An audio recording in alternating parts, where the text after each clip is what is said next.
తమ్ముడు నీ మీద ఎన్ని కేసులు ఉన్నాయి పార్టీలో? గతంలో 2 కేసులు ఉన్నాయన్న. ప్రజెంట్ ఒక కేసు ఉంది ఇప్పుడు. అది కూడా ఎంత దారుణమైన కేసు అంటే చిన్నపిల్లలకి ఫుడ్ బాగోలేదని అనేరాపాటలో టీఎన్ఎస్ మైలవరం నియోజకవర్గ స్టూడెంట్ యూనియన్ లో ఉన్నావా? మైలవరం నియోజకవర్గ అధికార ప్రతినిధిగా ఉన్నాను టీఎన్ఎస్ ఉత్తర్వా. అయితే ఫుడ్ బాగోలేదని మాకు పైనుంచి వస్తే మేము చెకింగ్ చేయడానికి వెళ్తే వెళ్ళి ఫుడ్ చెకింగ్ చేసినందుకు మా మీద నాన్ బెయిలబుల్ కేసు పెట్టారు. ఏది పిల్లలకి ఫుడ్ సరిగా పెట్టట్లేదని ప్రశ్నించినందుకు. టీచర్లు వాళ్ళు చేయాల్సిన వృత్తి ఏంటి? పిల్లల్ని చదివించుకోవాలి, నాణ్యమైన ఫుడ్ పెట్టాలని. కానీ ఆ టీచర్లు వెనకేసుకొచ్చారు ఆ రోజున. మీ నాన్నగారి మీద ఎన్ని కేసులు ఉన్నాయి? చాలా కేసులు పడ్డాయి. చాలా కేసులు. తెలుగుదేశం పార్టీ అప్పుడు ఉన్నప్పుడు అప్పటి నుంచి చాలా నానా రకాలుగా ఇబ్బంది పెట్టినా కూడా తెలుగుదేశం పార్టీ వేయలేదు. మా నాన్నగారు నాకు ఇచ్చిన ఒకే ఒక సంపాదన తెలుగుదేశం పార్టీ, నాకు ఇచ్చిన ఆస్తి తెలుగుదేశం పార్టీ అన్న. నమస్తే, వెల్కమ్ టు శ్రీ మీడియా. నేను భాను మేకల. ఒక రాజకీయ పార్టీల వారికి కార్యకర్త అనేవాళ్ళు ఇంపార్టెంట్. ఎందుకనంటే జెండా మోసేవాడు కార్యకర్త, జెండా పట్టేవాడు కార్యకర్త, బ్యానర్ కట్టేవాడు కార్యకర్త, కేసులు పెట్టించుకునేవాడు కార్యకర్త, నాయకుడి కోసం ఎవరినైనా కొట్లాట చేసేవాడు కార్యకర్త.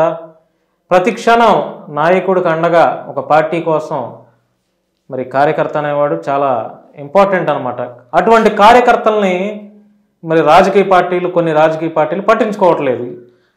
కార్యకర్తని యొక్క విలువేంటనేది తెలియజేసే చిన్న ప్రయత్నం మా శ్రీ మీడియా నుంచి చేస్తున్నాము. మరి ఆ కోవలోనే ఈరోజు మన ఇంటర్వ్యూలో ఒక తెలుగుదేశం పార్టీకి చెందినటువంటి ఒక కరుడుగట్టిన కార్యకర్త కందుల నాగ శ్రీనివాస్ యాదవ్ మనతో ఉన్నారు.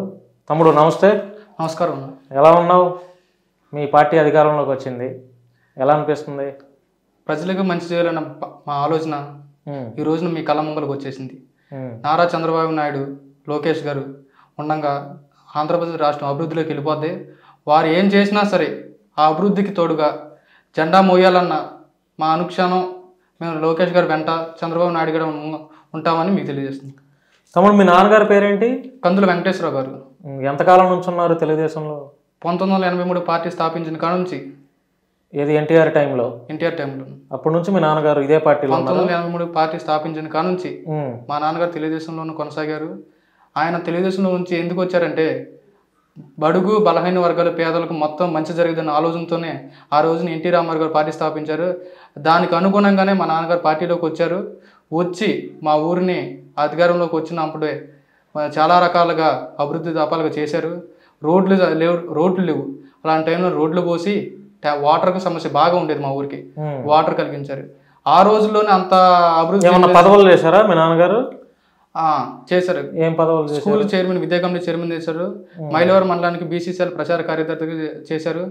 ఒక సామాన్యుడికి తెలుగుదేశం పార్టీ ఎంత గౌరవిస్తుందంటే ఆ రోజుల్లో వడ్డే సోమనాథ్ మినిస్టర్ గారు ఉంటే చిన్న సామాన్య కార్యకర్త అయిన మా నాన్న ఫోన్ చేస్తే వెంకటేశ్వర గారు ఏంటి అంటే మాకు పలానా సమస్య ఉందంటే వెంటనే ఆ రోజుల్లో ఏమీ అందుబాటు సౌకర్యాలు లేకపోయినా సరే, వెళ్ళటానికి రావడానికి అందుబాటులో ఏమీ లేకపోయినా సరే ఫోన్ చేసిన గంటల వ్యవధిలోనే మాకు అన్ని సమకూర్చారు, అన్నీ సాల్వ్ చేసేవాళ్ళు ఆ రోజుల్లో. ఇప్పుడు మీ నియోజకవర్గానికి ఎమ్మెల్యే కేపీ గారు కదా, వసంత వెంకటకృష్ణ ప్రసాద్ గారు, ఎలా ఉంది ఆయన గెలుపు? ఆయన గెలుపు చరిత్ర తిరగరాసిందండి మైలవరం నియోజకవర్గానికి. ఎందుకంటే 42,000 మెజారిటీ. 42,000 మెజారిటీ, ఎప్పుడు కని విరిగి వెనక రీతి మెజారిటీ. ఎందుకని అలాగే చేశారంటే కేపీ గారు చాలా ధనవంతుడు. అయినా కూడా ప్రజలకి ఏదో వంతు తన వంతు సాయం చేయాలని చెప్పేసి ఎప్పుడు ఆ ప్రజల గురించి ఆలోచించే మనిషి. ఎక్కడో వేల కోట్లు ఉన్నాయి, అవును అక్కడ వెళ్ళకుండా ఇక్కడ ప్రజల కోసం సామాన్యుడికి ఎందుకు తిరుగుతున్నారంటే ఈ ప్రజలకి మనం ఈ భూమి మీద వచ్చినందుకు ఏదో సాయం చేయాలని చెప్పేసి కేపీ గారు రెండోసారిగా గెలిపించారు ప్రజలు. అవునండి. కేపీ గారితో పరిచయం ఉందా మీకు? ఉందండి. ఎట్లా ఉంటుంది ఆయన రిసీవింగ్? ఎట్లా ఉంటుంది? ఒక సామాన్యుడైన నన్ను కూడా చిన్న వయసులో ఉన్న కూడా ఫోన్ చేసి సార్ మాది ఈ ఊరు, మన పలానా సమస్య ఉంటే తమ్ముడు చెప్పు అంటారు. ఆ తమ్ముడు చెప్పు భుజమే చేసే 100 మందిలో ఒకరు ఉంటారు. అలాంటి వ్యక్తి కృష్ణప్రసాద్ గారు. మంచి వ్యక్తి, బాగా ఆప్యాయంగా పలకరిస్తారు. తమ్ముడు అని భుజమే చేస్తారు. గతంలో ఈ మైలవరం నియోజకవర్గానికి తెలుగుదేశం పార్టీ తరపు నుంచి సమన్వయకర్తగా మాజీ మంత్రి దేవినేని ఉమా గారు ఉన్నారు. ఆయనతో మీ కుటుంబ పరిచయం ఎట్లా ఉంటుంది? అంటే సన్నిహిత్యం ఎలా ఉండేది? బాగుంది. ఒక ఇంట్లో ఒక కుటుంబ మనిషిగా ఉంటాడు దేవినేని ఉమా గారు. పలానా ప్రాబ్లం అని సమస్యని ఆయన దగ్గరికి వెళ్తే నాని నువ్వు అక్కడే ఉండు, మనిషి ఏ ప్రాబ్లం ఉందో నా చెప్పు, ఏ హాస్పిటల్లో చెప్పని చెప్పేసి వెంటనే స్పందిస్తారని. అతనికి ఒకటే వాణి, దేవినేని ఉమాకి తెలుగుదేశమే కుటుంబం ఉమాగా ఉండేదండి. ఉమ్. చంద్రబాబు ఆయన ఉన్నప్పుడు ఉమా గారు ఉన్నప్పుడు బాగుందా, ఇప్పుడు వసంత వెంకట కృష్ణ ప్రసాద్ గారు ఉన్నప్పుడు బాగుందా ఈ నియోజకవర్గం? ఇద్దరు ఒకటే, ఉమ్. ఇద్దరు ఒకటే. ఏదైనా తెలుగుదేశం పార్టీ లక్ష్యం ప్రజలకు మంచి చేయాలని. అది దేవుని నమ్మైనా సరే, కృష్ణప్రసాద్ ఏదైనా ఒకటే సరే. ఉమ్. వ్యవస్థలను బాగు చేయాలి, ప్రజలకు ఉపయోగపడాలి, ఒక తెలుగుదేశం నినాదం అది. ఆ నినాదంలో వీళ్ళందరూ ప్రజలు భాగస్వాములే వెళ్తున్నారు. తమ్ముడు, నీ మీద ఎన్ని కేసులు ఉన్నాయి పార్టీలో? అంటే పార్టీలో చురుగ్గా ఉన్నావు కదా, ఎన్ని కేసులు పెట్టారు నీ మీద? గతంలో 2 కేసులు ఉన్నాయన్న. ప్రజెంట్ ఒక కేసు ఉంది ఇప్పుడు. అది కూడా ఎంత దారుణమైన కేసు అంటే, చిన్నపిల్లలకి ఫుడ్ బాగోలేదని అనేరాపాటలో స్కూలు టీఎన్ఎస్ విభాగంలో ఉన్నాను ప్రజెంట్ నేను. టీఎన్ఎస్ మైలవరం నియోజకవర్గ స్టూడెంట్ యూనియన్ లో ఉన్నావా? మైలవరం నియోజకవర్గ అధికార ప్రతినిధిగా ఉన్నాను టీఎన్ఎస్ ఉత్తర్వా. అయితే ఫుడ్ బాగోలేదని మాకు పైనుంచి వస్తే మేము చెకింగ్ చేయడానికి వెళ్తే వెళ్ళి ఫుడ్ చెకింగ్ చేసినందుకు మా మీద కేసు పెట్టారు, నాన్ అవైలబుల్ కేసు పెట్టారు. ఏది పిల్లలకి ఫుడ్ సరిగా పెట్టట్లేదని ప్రశ్నించినందుకు. టీచర్లు వాళ్ళు చేయాల్సిన వృత్తి ఏంటి? పిల్లల్ని చదివించుకోవాలి, నాణ్యమైన ఫుడ్ పెట్టాలని. కానీ ఆ టీచర్లే వెనకేసుకొచ్చారు ఆ రోజున. అయిపోయింది, కొట్టేశారా కేసులు? లేదండి, ఇంకా వాయిదాలకు వెళ్తున్నావా? వాయిదాలు ఇంకా రన్నింగ్ లో ఉంది. ఇంకా రన్నింగ్ లో ఉన్నాయి. మీ నాన్నగారి మీద ఎన్ని కేసులు ఉన్నాయి? చాలా కేసులు పడ్డాయి. చాలా కేసులు. తెలుగుదేశం పార్టీ అప్పుడు ఉన్నప్పుడు అప్పటి నుంచి చాలా నానా రకాలుగా ఇబ్బంది పెట్టినా కూడా తెలుగుదేశం పార్టీ వేయలేదు. మా నాన్నగారు నాకు ఇచ్చిన ఒకే ఒక సంపాదన తెలుగుదేశం పార్టీ. నాకు ఇచ్చిన ఆస్తి తెలుగుదేశం పార్టీ అయినా. తెలుగుదేశం పార్టీలోనే ఉన్నారు. ఎంతకాలం అవుతుంది మీ నాన్నగారు చనిపోయి? సంవత్సర కాలం. అంటే ఎలా చనిపోయారు? కిడ్నీలు పాడై చనిపోయారు. కిడ్నీలు పాడాయి. ఎంత ఆపరేషన్స్ కోసం ఎంత పెట్టారు ఖర్చు మీరు? మా నాన్నగారికి 15 లక్షలు డబ్బులు అయింది. మీ సొంత డబ్బులైనా 15 లక్షలు? ఎవరైనా దాతలు సహాయం చేశారా? లేదండి, మేము అప్పు తీసుకొచ్చి చేసుకున్నాం. పార్టీ ఆదుకోలేదా? ఆ రోజున గడ్డు కాలం జరిగింది. ఓకే. ప్రతిపక్షంలో ఉన్నారు వాళ్ళు, ప్రజల వంతుకే పోరాడుతున్నారు. అవునా, లోకేష్ గారు మాకు మాట ఇచ్చారని. ఇప్పుడు అధికారం వచ్చింది కదా, మరి ఆ రోజు అంటే ప్రజల తరపున మీ పార్టీ వారు పోరాడుతున్నారు. ఇప్పుడు అధికారం వచ్చింది, మీ సమస్య ఈ వీడియో ద్వారా ఒకవేళ మీ పార్టీ పెద్దలు చూస్తే స్పందించి సహాయం చేయొచ్చుగా? లోకేష్ గారు నాకు మాట ఇచ్చారని. నాన్న చనిపోయి సంవత్సరం అయినా కూడా చనిపోయిన 10 రోజుల్లో నేను యోగాలం పాదయాత్ర నెల్లూరు జిల్లా గూడూరు దగ్గర జరుగుతుందని నేను బయట రోడ్డు మీద ఉన్నాను. ఫేస్బుక్లోంచి లోకేష్ గారి నెంబర్ కూడా తెలియదు. ఫేస్బుక్ మెసెంజర్లోంచి, అన్న మాది ఈ ఊరు పలానా నియోజకవర్గం, నేను మీ దగ్గరికి వచ్చి రోడ్డు మీద ఉంచున్నాను. నేను మెసేజ్ చేసిన 10 నిమిషాల్లోనే వాళ్ళ పిఐ దగ్గర ఫోన్ చేయించి నన్ను లోపల తీసుకుని వెళ్ళాడు. మెసెంజర్లో ఫేస్బుక్ మెసెంజర్లో మెసేజ్ చేసినందుకు నేను రోడ్డు మీద ఉన్నానన్నా, ఇలా మీకోసం వెయిట్ చేస్తున్నాను, మిమ్మల్ని కలవాలంటాను. అందరూ పెద్ద ఎమ్మెల్యేలు, మంత్రి హోదాలో, మాజీ మంత్రులు చేసిన హోదాలో వాళ్ళు వెయిట్ చేస్తున్నారు. కానీ నన్ను మెసేజ్ చేసిన 10 నిమిషాల్లో నన్ను లోపల తీసుకెళ్ళి మాట్లాడారు. ఇప్పుడు మీ కుటుంబాన్ని ఆదుకుంటాడు నారా లోకేష్ అనే ఒక నమ్మకం ఉందా మీకు? నా కుటుంబమే కాదన్నా, రాష్ట్రం మొత్తాన్ని ఆదుకుంటాడు. నా కుటుంబం కాదు, రాష్ట్రం మొత్తాన్ని ఆదుకుంటాడు. ప్రజల యొక్క సమస్యలు తీరుస్తాడు. చంద్రబాబు నాయుడు గారు ఏదైతే ఉందో, ఎన్టీఆర్ గారు స్థాపించిన ఈ పార్టీ ఏ లక్ష్యంతో స్థాపించాడో చంద్రబాబు నాయుడు గారు అడుగు జాడల్లో లోకేష్ గారు ఉంటారు. వైసీపీ ఎందుకు ఓడిపోయింది తమ్ముడు నీకు తెలిసిన అనాలిసిస్ ప్రకారం?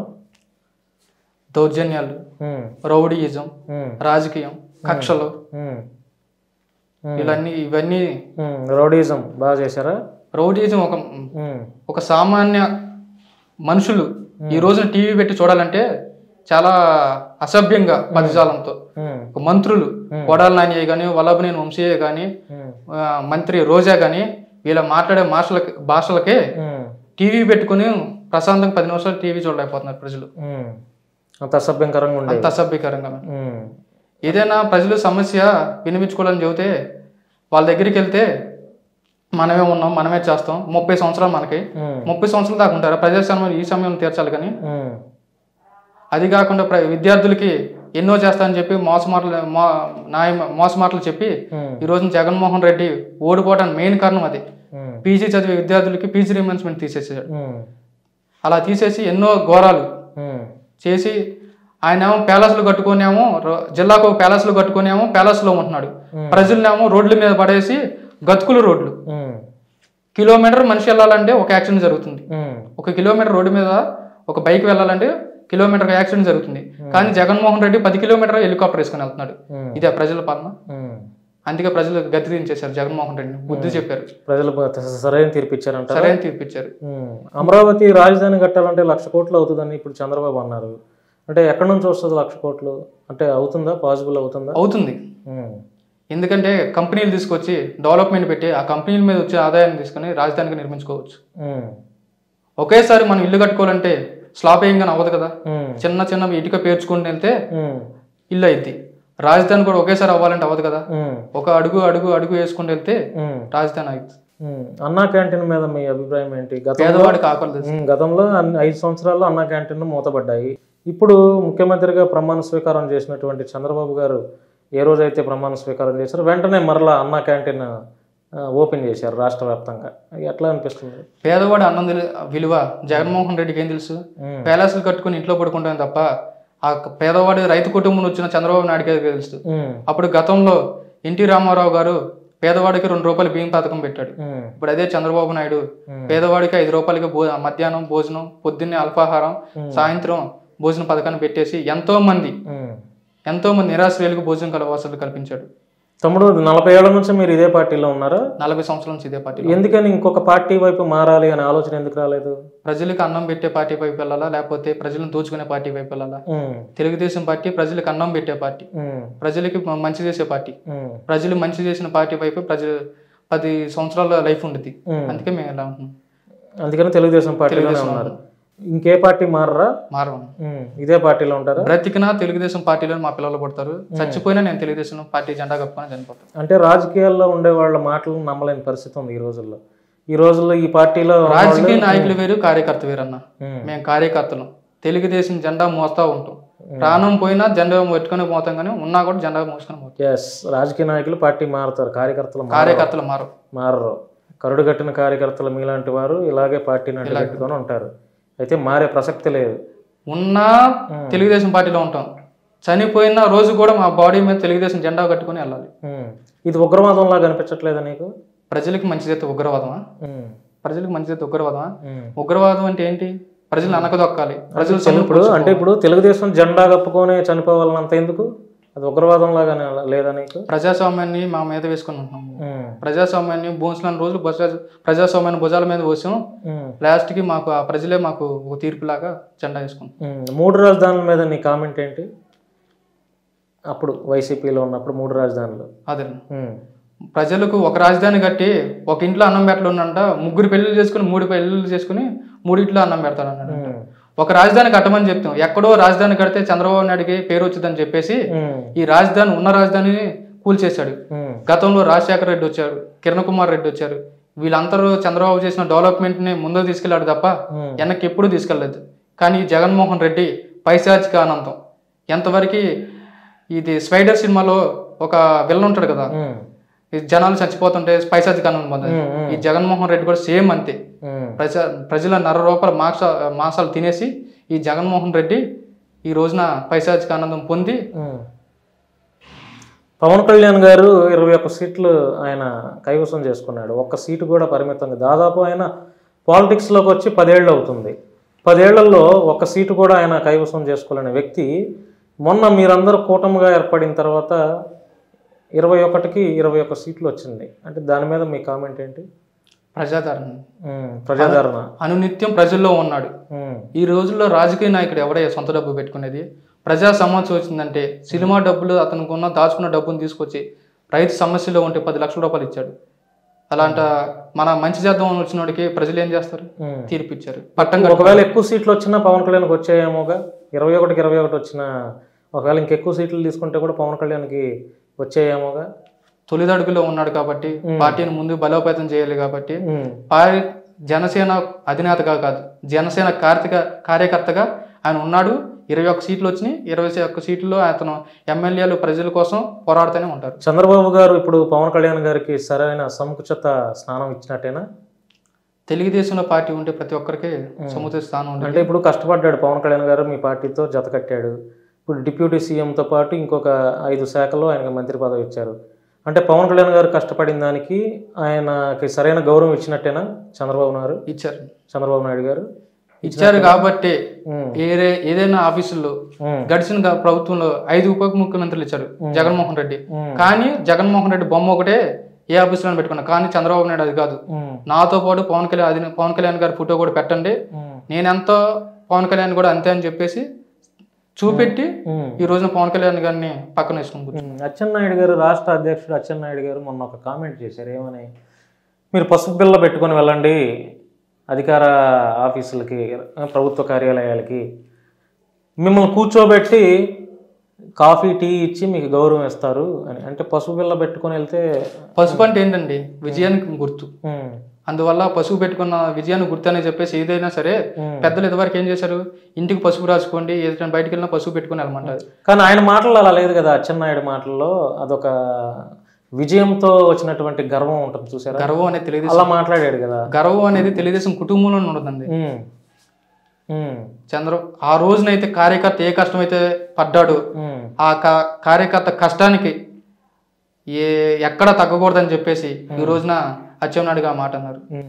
అంటే ఆ మాటలు మనం తప్పుగా తీసుకోవాల్సిన అవసరం లేదండి.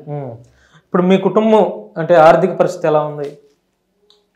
పార్టీని నమ్ముకొని ఉన్నారు అంటే ఒక చాలా విచారమైన సంఘటన ఒకటి జరిగిందండి. ఏంటది? నాన్నగారికి ఒక పక్కన హెల్త్ బాగుకుండా ఉన్నారు, ఒక హాస్పిటల్లో ఉన్నాడు. విజయ హాస్పిటల్ సూపర్ స్పెషాలిటీ ట్రీట్మెంట్ తీసుకుంటున్నారు. తీసుకున్న తర్వాత డయాలసిస్ జరుగుతుంది. నాకు ఆ రోజునే కలెక్టర్ ఆఫీస్ కాడ ధర్నా జరుగుతుంది. జరిగినప్పుడు నేను ఇటు వెళ్ళాలా అటు వెళ్ళాలా అర్థం కాలేదు. ధర్నా ఒక పక్క మీ పార్టీ ధర్నా జరుగుతుంది, ఒక పక్క మీ నాన్నగారు అంటే ఈ పీజీ విద్యార్థులు ఫీజు రీఇంబర్స్మెంట్ జరుగుతుంది. జరుగుతున్నప్పుడు నాన్నగారికి వెళ్ళి నా దగ్గర మనీ లేవు, వేరే వాళ్ళ దగ్గర తీసుకొని నాన్నగారికి ఇచ్చేసి మా అమ్మగారి దగ్గర ఉండమని చెప్పేసి నేను అటు వెళ్ళి ప్రోగ్రాంలో పాల్గొన్నాను. కానీ ఆ రోజున ప్రోగ్రాంలో చాలా బాధ అనిపించింది. ఎందుకంటే ధర్నా చేస్తుండగా పోలీసులు మమ్మల్ని కొట్టకూడని సార్ కొట్టి వ్యాన్లో ఎక్కించుకొని తీసుకెళ్తున్నారు. ఆ సందర్భంలో నేను పడిన బాధ చెప్పడానికి వర్ణాతీరం కాదు అసలు. ఎందుకు ఉన్నానురా అనిపించింది. తర్వాత ఒక 5 నిమిషాలు ఆలోచించుకున్నాను వ్యాన్లో వెళ్ళేటప్పుడు. ఈ రోజున మనం అలా ఇబ్బందులు పెట్టారా ఆ గవర్నమెంట్, వైసీపీ గవర్నమెంట్? కొట్టుకుంటా తీసుకెళ్లారు. ఈ రోజు నేను ఏం చదవను, పీజీ చదివాను, ఎంఎస్సి కెమిస్ట్రీ చదివాను. ఎంఎస్సి కెమిస్ట్రీ చేసి మా ఫ్రెండ్స్ 45,000 శాలరీ చేస్తున్నారు. కానీ మా నాన్న తెలుగుదేశం పార్టీలోకి వచ్చాడు, ప్రజలకు మంచి చేయాలని ఆలోచనతో ఉన్నాడు. ఆ ఆలోచనే నాకు నరనరాలు ఇంకిపోయింది. అంటే మీ నాన్నగారు వదిలేసి వెళ్ళిన ఊరినే కానీ ఆశయాలను కానీ నువ్వు సాధించాలనే దిశగా ఈ పార్టీలో ఉన్నావు. నాకు ఒకటి మా ఊరు చాలా ఇబ్బందుల్లో ఉంది. టీడీఎస్ మామూలు వాటర్లో టీడీఎస్ 100 నుంచి 150 ఉండాలి. కానీ మా ఊర్లో ఈ రోజు టీడీఎస్ ఫ్లోరైడ్ అలాంటి సమస్య, ఫ్లోరైడ్ 700 ఉంది టీడీఎస్. మా ఊర్లో దాదాపు 100లో 10 మంది కిడ్నీ ప్రాబ్లంతో బాధపడుతున్నారు. Kidney problem. మరి ఎమ్మెల్యే కేపీ గారి దగ్గరకు తీసుకుని వెళ్ళొచ్చు కదా ఈ సమస్యను, ఒక మెమోరాండం లాగా. ఆయన కూడా సానుకూలంగా స్పందిస్తారు కదా. మొన్నే ప్రమాణ స్వీకారం చేశారు కదా. ఈ నియోజకవర్గంలో మొదట ఏ పని చేస్తారంటే కేపీ గారు నా మాట ఇచ్చింది ఏంటంటే ఎదురు బీడీలోనే చేస్తా అని చెప్పారు. ఒకటే మాట చెప్పారు, తమ్ముడు నేను ఈ మైలవరం ప్రమాణ స్వీకారం చేసిన తర్వాత వెదురు బీడియంలో ఫస్ట్ పని వెదురు బీడియం స్టార్ట్ చేస్తాను. ఫ్లోరైడ్ సమస్య ఎక్కువ ఉంది ఇక్కడ. అది కాకుండా గత ప్రభుత్వంలో కూడా 18 సంవత్సరాలు నిండిన ఆడపిల్లలు రోడ్డు దగ్గరికి వెళ్ళాలి. మాకు ఊరికి 2 కిలోమీటర్లు అన్న దూరం. 18 సంవత్సరాలు నిన్న ఆడపిల్లలు 10 సంవత్సరాలు నిన్న ఆడపిల్లలు రోడ్డు దగ్గరికి వెళ్ళి 2 కిలోమీటర్లు నడుచుకుంటూ వెళ్ళి బస్సు ఎక్కాల్సి వస్తుంది. గతంలో మా ఊరికి బస్సు ఉండేదండి. కానీ ఈ జగన్మోహన్ రెడ్డి ఈ దరిద్రుడు పాలన వచ్చిన తర్వాత బస్సు ఆగిపోయింది. చాలా ఇబ్బందులు పడ్డారు. మా ఊరి తర్వాత తండా ప్రజలు ఉన్నారు, ఏమీ తెలియదు. చాలా అంటే చాలా బడుగు బలహీన వర్గాలు చెందిన వాళ్ళు. కిడ్నీ వ్యాధి సమస్యలతో ఎంతమంది ఉన్నారు ఇక్కడ? మా ఊర్లో ఇప్పుడు దాదాపుగా 15 మంది ఉన్నారు. 15 మంది అంతా ఫ్లోరైడ్ వాటర్ వల్ల అవుతుంది. మా నాన్న కూడా దురదృష్టం ఏంటంటే మా నాన్న కూడా కిడ్నీ వ్యాధితో చనిపోయారు. అందుకే మీరు ఎంత పోరాడుతున్నారు మీ ఊరు డెవలప్మెంట్ కోసం. అయితే మా ఊరికి ఇక్కడ దగ్గరలో కనీసం అందుబాటు సౌకర్యాలు కూడా ఇవ్వండి.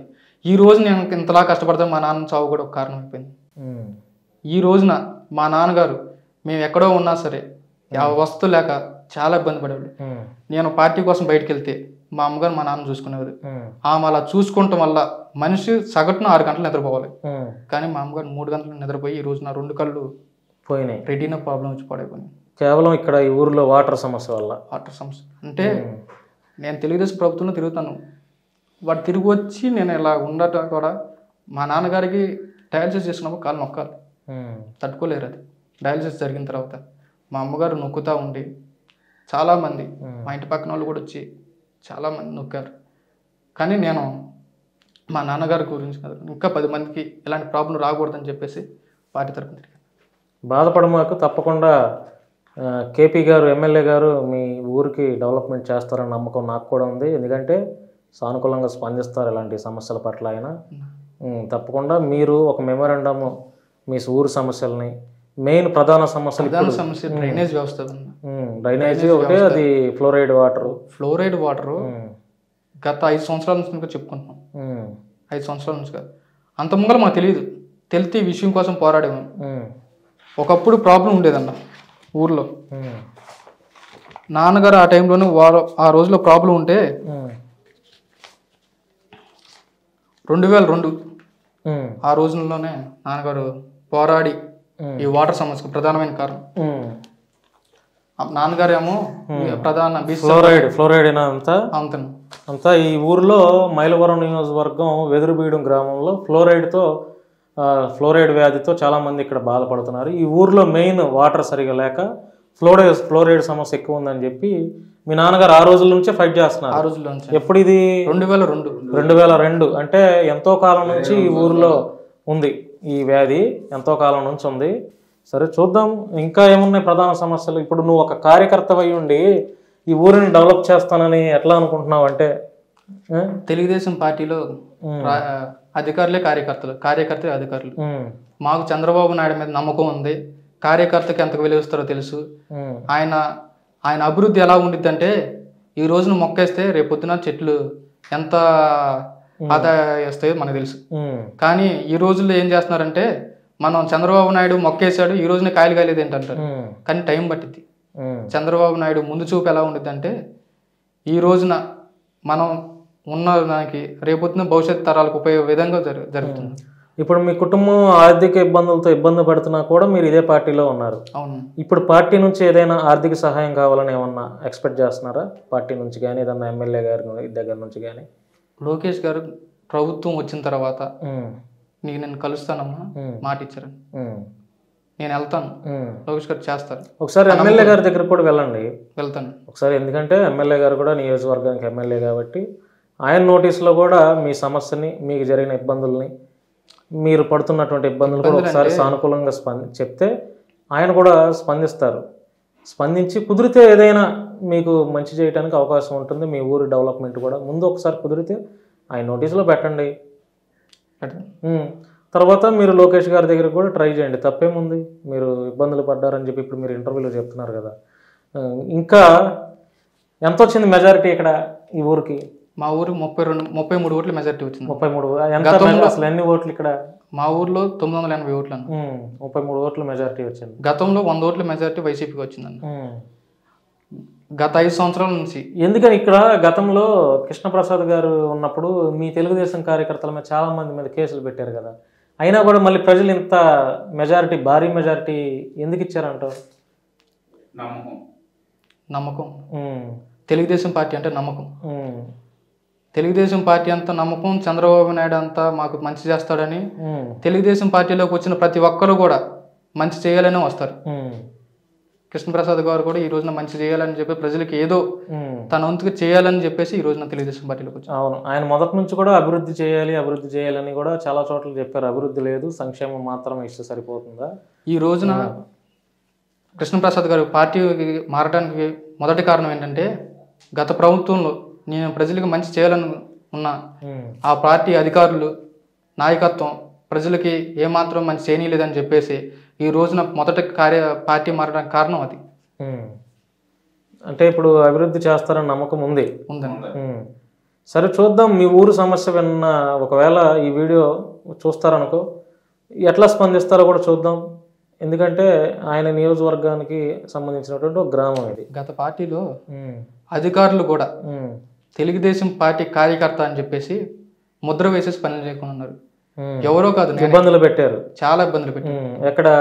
మైలవరం రెవెన్యూ ఆఫీస్లో నాకు ఒక చిన్న పొలం సమస్య ఉందని ప్రాబ్లం వెళ్తే వాళ్ళు అక్కడ ఉన్న డిప్యూటీ తహసీల్దార్ ప్రజెంట్ ఇప్పుడు కూడా ఆయన శ్రీహరి గారు అని చెప్పేసి నేను వెళ్తే సార్ మాది ఇలా సమస్య ఇలా ఉందంటే రేపు అని చెప్పేశారు. ఏంటంటే మెయిన్ కారణం అంటే నేను తెలుగుదేశం కార్యకర్తనని. సరే నేను ఎన్నిసార్లు చెప్పిన ఫోన్ మనకు రెస్పాండ్ అవ్వట్లేదు, దగ్గరికి వెళ్ళినా కూడా రెస్పాండ్ అవ్వట్లేదు, ఒక రకంగా చూస్తున్నారని చెప్పేసి ఆ పార్టీ పెద్ద క్యాడర్ ఉన్న వ్యక్తితో నాకు తెలిసిన వాళ్ళతో ఫోన్ చేయించాను. ఫోన్ చేపిస్తే ఆ కుర్రోడు తెలుగుదేశం పార్టీ అండి, మీరు ఎందుకు ఫోన్ చేశారు, మీరు చేయమాకండి అని చెప్పేసి.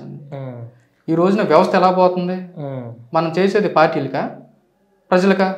ఆయన ప్రజలకు చేయాలని చెప్పేసి ఒత్తిడి ఉంటుందిగా, కాస్త కోస్త రాజకీయ నాయకులు ఒత్తిడి ఉంటుందిగా, మానేసేయాలి, ఇంట్లో కూర్చోవాలి. అలా అని చెప్పి ప్రజల జీవితాన్ని నాశనం చేస్తారా? ప్రజల జీవితాన్ని ఈ రోజున మీకు జీతాలు ఇస్తుంది ఎవరితో? ప్రజల సొమ్ముతో. కానీ ప్రభుత్వం ఇవ్వట్లేదు, ప్రభుత్వ అధికారులు ఇవ్వట్లేదు. ఆ రోజు ఆ అధికారి కూడా మిమ్మల్ని ఇబ్బంది పెట్టాడు 2 సంవత్సరాలు కూడా. స్టిల్ ఈ రోజు కూడా నాకు పని చేయలేదు. మరి ఇప్పుడు మీకు ఆ సమస్యలో మీ పట్ల న్యాయం ఉందండి. అయితే ఇప్పుడు మీ ప్రభుత్వం వచ్చింది కాబట్టి చెప్పానండి. తెలుగుదేశం పార్టీ గెలవంగానే నారా చంద్రబాబు నాయుడు ప్రమాణ స్వీకారం చేసినామంటే మైలవరం మండల రెవెన్యూ ఆఫీస్లోకి వెళ్ళి మా ప్రభుత్వం వచ్చింది, ఈ రోజున చేపించుకుంటా అని చెప్పేసి బల్లగుద్దు వచ్చేసింది. రాజకీయాల్లోకి ఇంట్రెస్ట్ ఉందా? ఇంకా రాజకీయాలకి ప్రజలకు మంచి చేయాలని, నా తరపున చేయాలని, మా నాన్నగారు ఇచ్చిన ఆశయాన్ని ముందుకు తీసుకెళ్తా అని చెప్పేసి. నాకు ఒకటే అండి, రాష్ట్ర రాజకీయాలు, జిల్లా రాజకీయాలు నాకు వద్దు. మా ఎదురుపీడంలో ప్రజలకి వాటర్ సమస్య ఉంది, రోడ్ల సమస్య ఉంది, డ్రైనేజ్ సమస్య ఉంది, మెయిన్ బస్సు సమస్య, ఇవన్నీ ఉన్నాయి. వ్యవసాయ సంబంధించిన కూడా ఇంకా చాలా వెనకబడి ఉన్నాం. దానికి తగ్గట్టుగా అచ్చెన్నాయుడు నిన్న కూడా స్టేట్మెంట్ ఇచ్చారు. ఏదైతే యంత్ర పరికరాలు ఉన్నాయో అవన్నీ అందిస్తామని చెప్పారు, 2 నెలల్లో అందిస్తామని చెప్పారు. గత ప్రభుత్వంలో 5 సంవత్సరాల్లో కూడా ఎలాంటి సదుపాయం రైతులకు అందలేదు. ఏముంది, పథకాలు ఇస్తున్న వల్ల ప్రజలకు ఏం మంచి ఉందని జరిగిందండి. 1000 కోట్లు అప్పులు తీసుకొస్తావు, రైతులకేమో పథకాలు ఇస్తావు, దానివల్ల ప్రయోజనం ఏంటి? అభివృద్ధి చేయాలి. ఈ రోజున నువ్వు కంపెనీ తీసుకొస్తే రేపొద్దున మా పిల్లల భవిష్యత్తు బాగుంటుంది. నువ్వు 1000 కోట్లు అప్పులు తీసుకొచ్చి మా మీద పెడితే రేపొద్దున అప్పులు తీర్చడానికి మేము ఏం చేయాలి? ల్యాండ్ టైటిలింగ్ యాక్ట్ అంట. మా సొమ్ము మా భూమి మీద మా తాతలు ఇచ్చిన దాని మీద నీ ఫుట్ వేసుకుంటావా? ఇది రాజారెడ్డి రాజ్యాంగమా లేకపోతే రాజారెడ్డి రౌడీసమా? మా ప్రభుత్వ మా భూమి, మా తాతల నుంచి వచ్చిన భూమికి నీ ఫుట్ ఏంటి? అందుకే రద్దు చేశారుగా. నారా చంద్రబాబు నాయుడు ఒకటే మాట అన్నాడు, అధికారంలోకి వచ్చిన వెంటనే ల్యాండ్ టైటిలింగ్ యాక్ట్ అనేది రద్దు చేస్తానని చెప్పారు. చేశారు, మాట ఇచ్చారు, ఇస్తారు. లేడీస్ కూడా మొదట్లో ఉపాధి లేకపోతుందని డ్వాక్రా గ్రూప్ అనే తీసుకొచ్చి ప్రజలకి ఎంతో, లేడీస్కి ఎంతో, మహిళలకు ఉపాధి కల్పించారు. ఈ రోజున కూడా మహిళలు మగవాళ్ళతో ఎక్కడ వెనకాడకూడదని చెప్పేసి రాజకీయాల్లో రాణిస్తూ ఉన్నారు. దానికి చంద్రబాబు నాయుడు ప్రోత్సహిస్తున్నారు. అలా కాకుండా ఆర్టీసీ బస్సు పెట్టి లేడీస్కి ఫ్రీగా ప్రయోజనాలు కల్పిస్తాం. తమ్ముడు, నీ క్లారిటీ ఉంది, చాలా రాజకీయ పరిపక్వత కూడా ఉంది. ఎందుకంటే చాలా చక్కగా మీ ఊరి సమస్యల గురించి వివరిస్తున్నావు. ఎవరైనా సరే రాజకీయాల్లో ఉన్నవాళ్ళు, చిన్న సైజు కార్యకర్తలు కూడా ఏదో మా ఎమ్మెల్యే గారిని అడ్డం పెట్టుకొని, మా లోకల్ నాయకులను, సర్పంచ్ని అడ్డం పెట్టుకొని సంపాదించుకోవాలి, డబ్బులు వెనకేసుకోవాలి, ఆ పని చేయించుకోవాలని అనుకుంటూ ఉంటారు. కానీ నువ్వు మీ ఊరి సమస్య గురించి మాట్లాడుతున్నావు. 5 సంవత్సరాల్లో కూడా నేను ప్రజల్లో చెప్పింది ఒకటే, మా నాన్నగారు అయితే ఏ విధంగా అయితే ఊరికి పాటుపడ్డాడో నేను అదే చేస్తాను. వైసీపీ కార్యకర్తలకి, నాతో మాట్లాడిన వాళ్ళ దగ్గర కూడా వెళ్ళి ఏమండి ఇది ఒక్కసారికి ఓటేయండి, తెలుగుదేశం పార్టీ వచ్చింది. నాన్న అయితే ఏ రకంగా అయితే పార్టీ విభేదాలు చూపించకుండా చేశాడో నేను అదే చేస్తాను. వాళ్ళ దగ్గరికి వెళ్ళి వాళ్ళ ఇంట్లో కూర్చొని బాబాయ్, చిన్ని, పిన్ని అని మదంతా ఒకటే ఊరండి, ఒకటే సమాజం వరకు. అవునా, కూర్చొని వాళ్ళ దగ్గర ఈ రోజున పార్టీ వచ్చింది, వాళ్ళకి పార్టీతో కులాలతో సంబంధం లేకుండా ఏ పార్టీ అయినా మా ఊరు అభివృద్ధి ముందులో తీసుకెళ్లాలని నా వంతుగా, ఒక సామాన్యుడని నా వంతుగా నేను ముందుకెళ్తాను. తమ్ముడు, మంచిది, చాలా మంచి విషయాలు చెప్పావు. నువ్వు పడిన ఇబ్బందుల గురించి చెప్పావు, మీ కుటుంబం ఎంతకాలం నుంచి పార్టీలో ఉంది, మొత్తం విషయాలన్నీ తెలియజేసావు. చాలా సంతోషం. ఫైనల్గా ముఖ్యమంత్రి చంద్రబాబు నాయుడు గారికి మీరేం చెప్పాలనుకుంటున్నారు చెప్పండి. చంద్రబాబు నాయుడు గారికి ప్రజలకి ఎటువంటి పరిపాలన అందించాలనో, లేకపోతే ప్రజలకి ఎట్లా పరిపాలన చేయాలనేది 40 సంవత్సరాల అనుభవం ఉంది నారా చంద్రబాబు నాయుడు. రేపు ఎల్లుండి ఏం జరగాలో అనేది ఆయన బుక్లో, డిక్షనరీలో రాసుకుని ఉంటాడు. ఆయన ప్రజలకి ఎలా అయితే జరగద్దో, ఏ విషయంలో అయితే ముందుకెళ్తే బాగుండిద్దో అని చెప్పేసి రేపటి విజయాన్ని కూడా ఈరోజున ఆలోచించుకుంటున్నాడు. రాజధానిని డెవలప్మెంట్ చేస్తాడు. ప్రజలకు ఉద్యోగులు అదంటే స్టూడెంట్స్కి కూడా ఇప్పుడు ఫీజు రీయింబర్స్ ఏం పడతలేదు. ఇది చూస్తా అన్నాడు. విదేశీ విద్యను కూడా ప్రవేశపెట్టాడు. మళ్ళీ విదేశీ విద్య ద్వారా చదువుకొని వెళ్తే ఆ రోజుల్లో కంప్యూటర్లో కూడి పెడతాయా అన్నాడు చాలా మంది రాజకీయ నాయకులు. అప్పుడు అన్నారు చంద్రబాబు నాయుడు కంప్యూటర్లో కూడి పెట్టవు కోట్లు కూడబెడతాయని చెప్పి నిరూపించిన వ్యక్తి చంద్రబాబు నాయుడు. ప్రజలకు మంచి చేయాలని తపన ఎన్టీఆర్ గారి ఆశయం సాధన కోసం 72 సంవత్సరాల్లో కూడా ఆయన ఎప్పుడు వెనకాడలేదు. జైల్లో వేసినా కూడా ఏ రోజును కూడా అతను వెనకాడలేదు. 72 సంవత్సరాలు ఈ రోజుల్లో ఇంట్లో కూర్చొని రెస్ట్ తీసుకుంటారు. కానీ చంద్రబాబు నాయుడు కోసం ఎందుకు? ఇంట్లో కూర్చోవచ్చు, కానీ ఏదో నా వంతుకి ఏదో మిగిలింది, ఈ ఆంధ్ర రాష్ట్రాన్ని ముందుకు తీసుకెళ్ళాలి, ప్రపంచ పటంలో ఎక్కియాలి, అభివృద్ధి పథంలో తీసుకెళ్ళాలి. ఒకటే ఒక నినాదం చంద్రబాబు నాయుడు గారు తీసుకున్నాడు. ఈ రోజుల్లో మళ్ళీ 4వ సారిగా ముఖ్యమంత్రి అయ్యాడు. అభివృద్ధి చేస్తాడు, మళ్ళీ ముఖ్యమంత్రి అవుతాడు, మళ్ళీ చేస్తాడు. ఈ రోజే కాదు, రేపటి పిల్లలకు కాదు, వాళ్ళ పిల్లలకు కూడా నారా చంద్రబాబు నాయుడు చేసిన అభివృద్ధి, వారు చేసిన వనరులు అందరికీ సమకూర్చాయని తెలుసు. తమ్ముడు థ్యాంక్ యూ తమ్ముడు, మంచి విషయాలు చెప్పావు. ఫ్రెండ్స్, ఇప్పుడు మనం ఒక కార్యకర్తతో ఇంటర్వ్యూ చేయడానికి ప్రధాన కారణం ఏంటంటే ఆ కార్యకర్త పడిన కష్టాలు. అంటే ఏ రాజకీయ పార్టీకైనా సరే కార్యకర్త అనేవాళ్ళు చాలా ఇంపార్టెంట్. ఎందుకంటే కార్యకర్త లేనిదే ఏ రాజకీయ పార్టీలు కూడా రన్ అవ్వలేవు. ఎందుకంటే మనం ఫస్ట్లో చెప్పాం కదా, జెండా మోసేవాడు, జెండా పట్టుకునేవాడు, బ్యానర్ కట్టేవాడు, బ్యానర్లు తీసేవాడు, నాయకుడికి జేజేలు పలికేవాడు, వారి కోసం నాయకుల కోసం వారు నమ్ముకున్న పార్టీ కోసం కేసులు పెట్టించుకునేవాడు మొత్తం కార్యకర్తలే. కార్యకర్తలు లేనిదే అల్టిమేట్గా కార్యకర్తలు అనేవాళ్ళే ఫైనల్గా మిగులుతారు. రాజకీయాల్లో ఉండే రాజకీయ నాయకులు కూడా పార్టీలు మారుతారు, కానీ కార్యకర్తలే పార్టీలు మారకుండా ఇలా నమ్మకంగా. ఇప్పుడు తమ్ముడి పేరు కందుల నాగ శ్రీనివాస్ యాదవ్. దాదాపుగా 1983 నుంచి వారి పార్టీ తెలుగుదేశం పార్టీలో ఉంది వారి కుటుంబం. సరే, దురదృష్టవశాత్తు వాళ్ళ నాన్నగారు చనిపోయారు. సరే, ఏదేమైనా మన ఇంటర్వ్యూ ద్వారా ఆ తమ్ముడు చెప్పేది ఏంటంటే, మేము ఇబ్బందులు పడ్డాం, మా నాన్నగారిని కోల్పోయాం పార్టీ కోసం.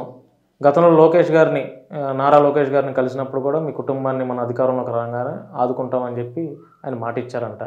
సరే, చూద్దాం ఈ ఇంటర్వ్యూ ద్వారా తెలుగుదేశం పార్టీ వాళ్ళు ఎవరైనా చూస్తే, ఒకవేళ స్పందిస్తే ఆ ఫ్యామిలీకి మంచి జరగవచ్చు. అదేవిధంగా మంచి సమస్యలు, ప్రధానంగా వారి ఊరిలో ఉన్నటువంటి సమస్యలు కూడా తెలియపరిచారు.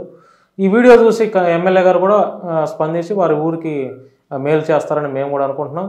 మరి ఇట్లాంటి యువత కార్యకర్తలు రాజకీయాల్లో ఉన్నంత వరకు బాగుంటాయి. ఎందుకంటే రాజకీయాల్లోకి యువకులు రావాలి, వాళ్ళు కార్యకర్తల నుంచి నాయకులుగా కూడా వాళ్ళు ఎదగాలి. మరి ఇట్లాంటి కార్యకర్తలు ఉన్నందుకు మీ పార్టీ తమ్ముడు నిజంగా మంచిది. ఎందుకంటే నీలాంటి నమ్ముకొని ఎన్ని కేసులు పెట్టినా కూడా నువ్వు పార్టీ కోసం ఉన్నావు.